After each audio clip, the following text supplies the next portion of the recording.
Oras na magtago ka na.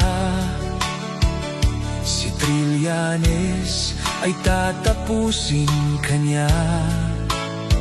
Kaya't magbalot na at lumayas ka na, dahil ikaw ang salot ng bansa. Huwag maliitin, huwag niyo siyang laitin. Si Trillanes ay tunay na magaling, may utak at puso, napakatapang. Siyang susunod